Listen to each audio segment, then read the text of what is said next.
ದಿನಾಂಕ 19 February 2026ರಂದು pathways ಘಟಕದ ವತಿಯಿಂದ ಕುವೆಂಪು ವಿಶ್ವವಿದ್ಯಾಲಯ ಮಟ್ಟದ ರಸಪ್ರಶ್ನಾ ಕಾರ್ಯಕ್ರಮವನ್ನು ಆಯೋಜಿಸಲಾಗಿತ್ತು.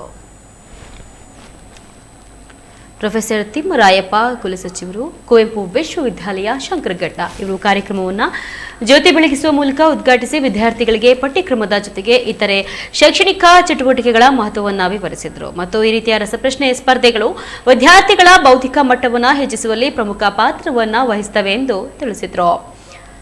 ಇನ್ನು ಶ್ರೀ ಹೇಮಂತ್ ಎನ್ ಐಎಎಸ್ ಮುಖ್ಯ ಕಾರ್ಯನಿರ್ವಾಹಕ ಅಧಿಕಾರಿ ಜಿಲ್ಲಾ ಪಂಚಾಯತ್ ಶಿವಮೊಗ್ಗ ಇವರು ವಿದ್ಯಾರ್ಥಿಗಳನ್ನ ಉದ್ದೇಶಿಸಿ ಜೀವನದಲ್ಲಿ ಮಹತ್ತರವಾದ ಕನಸನ್ನ ಕಾಣಬೇಕು ಹಾಗೂ ಆ ಕನಸುಗಳನ್ನ ನನಸಾಗಿಸುವುದಕ್ಕೆ ಪ್ರತಿನಿತ್ಯ ಶ್ರಮ ವಹಿಸಬೇಕು ಎಂದು ಅಭಿಪ್ರಾಯವನ್ನ ವ್ಯಕ್ತಪಡಿಸಿದರು.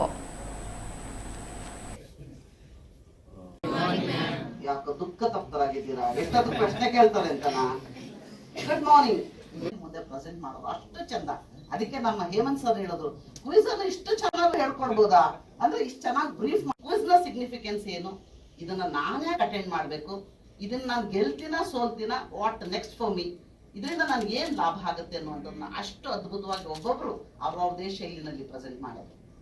ತಿಮ್ಮರಾಯಪ್ಪ ಸರ್ ಶುರು ಮಾಡಿದ್ರು ಮೊದಲನೇದಾಗಿ, and he has given a brief. They want to become something else, and many chief guests were mentioning that you are all born in the Gen Z generation, Generation Z generation after the 1990. Quiz ಕಾರ್ಯಕ್ರಮ ಮೇಧಾ 24-26ಕ್ಕೆ ಆಗಮಿಸಿರುವಂತ ಎಲ್ಲ ಬೇರೆ ಬೇರೆ ಕಾಲೇಜಿನ ವಿದ್ಯಾರ್ಥಿಗಳೇ, ನಿಮ್ಮೆಲ್ಲರಿಗೂ ಶುಭ ಮುಂಜಾನೆ. ಇನ್ನೂ 12 ಆಗಿಲ್ಲ. ಪ್ರಾಯಶಃ ಈ ಕಾರ್ಯಕ್ರಮದಲ್ಲಿ ಈ ಹಾಲಲ್ಲಿ ಕೂತ್ಕೊಂಡು ಇದುವರೆಗೆ 5 ಜನ ಮಾತಾಡೋರು.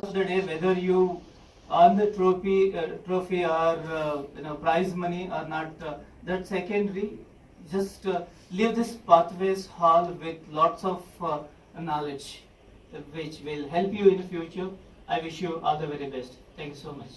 To reach your goal, probably it starts from here itself. So usually during Independence Day, Republic Day, most of the medias of Bangalore and various other cosmopolitan towns goes to degree colleges, students of degree colleges, and they're gonna ask. Last 26 Jan I was watching the news channel, one of the media, public TV. ಒಂದು ಗಂಟೆ ಕೊಡ್ತೀವಿ ನಿಮಗೆ. ಮತ್ತೆ ಹೇಮಂತ್ ಅವರು ಬರೀ IAS IPS ಬಗ್ಗೆನೇ ಮಾತಾಡ್ತಾರೆ. ಅದೆಲ್ಲ ನಿಮಗೆ ಸಾಕಷ್ಟು ಒಂದು ಬೆಳಕು ಚೆಲ್ಲದು. ಹಾಗಾಗಿ ಅಂತ ಸ್ಕಾಲರ್ಸ್ಗಳನ್ನ ನಾವು ಸಹ ನಿಮಗೆ ಕೊಡ್ತೀವಿ, ನಾವು ನಿಮ್ಮ ಒಟ್ಟಿಗೆ ಬರ್ತೀವಿ. ನಮ್ಮಲ್ಲೂ ಸಾಕಷ್ಟು ಜನ ಹೊಸ ಹೊಸ ಆಂಟರ್ಪ್ರಿನರ್ಸ್ಗಳಿದ್ದಾರೆ, ಸಾಕಷ್ಟು ಸಕ್ಸಸ್ಫುಲ್ ಸ್ಟೋರಿ ಮಾಡಿದ್ದಾರೆ, ಸಾಕಷ್ಟು ಉದ್ಯಮದಲ್ಲಿ ವಿಶೇಷ ಸಾಧನೆ ಮಾಡಿದ್ದಾರೆ, ಝೀರೋದಿಂದ ಮಿಲೇನಿಯರ್ ಆದರಿದ್ದಾರೆ. ಹಾಗಾಗಿ ಈ ಎಲ್ಲ ಅಂಶಗಳನ್ನ ನಿಮಗೆ ನಾವು ಫೀಡ್ ಮಾಡ್ತೀವಿ. ಹಾಗಾಗಿ ಅದರಲ್ಲಿ ಸ್ವಲ್ಪ ನೀವು ಎಷ್ಟು ಜನ ಔಟ್ಪುಟ್ ಆಗ್ತೀರಾ ಅದು ನಮಗೆ ಮುಖ್ಯ. ಹಾಗಾಗಿ ನಮ್ಮ Shivamogga district chamber of commerce ಅಲ್ಲಿ ಈ ತರದ ಕೆಲಸಗಳನ್ನ ಸಾಕಷ್ಟು ನಾವು ಮಾಡ್ತಾನೆ ಇದ್ದೀವಿ. ಹಾಗಾಗಿ ಅದರ ಜೊತೆಗೆ ನಿಮಗೆ ನಮ್ಮ ಪಾಥ್ವೇಸ್ ಒಂದು ರಾಜ್ಯದಲ್ಲಿ ಒಂದು ಮಾದರಿಯಾದ ಒಂದು ಸಂಸ್ಥೆ ಆಗಬೇಕು. ಗಿರಿಧರ್ ಸರ್ ಅವರು ಚಾರ್ಜ್ ತಗೊಂಡ್ಮೇಲೆ ಅವರಿಗೊಂದು ಹೆಸರು ಬರಬೇಕು. ಆ ರೀತಿ ನೀವು ಇರ್ತೀರಾ ಅಂತ ನನಗೆ ಆಸೆ. ಯಾಕಂದ್ರೆ ನೀವು ಬೆಳಿಗ್ಗೆ ಬಂದಾಗ ನಿಮ್ದೆಲ್ಲ ಬಿಹೇವಿಯರ್ಸ್ ನೋಡಿ ನನಗೆ ಖುಷಿ ಆಯ್ತು. ಅದೇ ರೀತಿ ನಿಮ್ಮ ಸ್ಕಿಲ್ಸ್ ಅಲ್ಲಿ ಇರ್ಬೋದು, ನೀವು ಓದಿನಲ್ಲಿರ್ಬೋದು, ನಿಮ್ಮ ಈ ಜಾಣ್ಮೆ. ಹಾಗಾಗಿ ನಮ್ಮ ದೇಶ ಅಷ್ಟೇ, ಬಟ್ ಲೀಡರ್ಶಿಪ್ ಪೊಸಿಷನ್ ಕೊಡೋದಿಲ್ಲ. ಲೀಡರ್ಶಿಪ್ ಪೊಸಿಷನ್ ತಗೊಂಡಾಗೇನೆ ನಮ್ಮಲ್ಲಿ ಒಂದು ಬದಲಾವಣೆ ಆಗೋದಕ್ಕೆ ಸಾಧ್ಯ. ವೈಯಕ್ತಿಕವಾಗೂ ಬದಲಾವಣೆ ಆಗುತ್ತೆ, ಮತ್ತೆ ನಮ್ಮ ಪರಿಸರದಲ್ಲಿ ಅಥವಾ ದೇಶದಲ್ಲೂ ಬದಲಾವಣೆ ತರೋದಕ್ಕೆ ಸಾಧ್ಯ ಆಗುತ್ತೆ. ಕೆಲವು ಈಗ ನಮ್ಮ ಭಾರತ ದೇಶ ಹೇಗಿದೆ ಅನ್ನೋದ್ರ ಬಗ್ಗೆ ನಿಮ್ಗೊಂದು ಸಣ್ಣ ಸಂಕ್ಷಿಪ್ತವಾಗಿ ಹೇಳೋದಕ್ಕೆ ಇಷ್ಟಪಡ್ತೀನಿ. I am very proud that today India is A very very very stable country.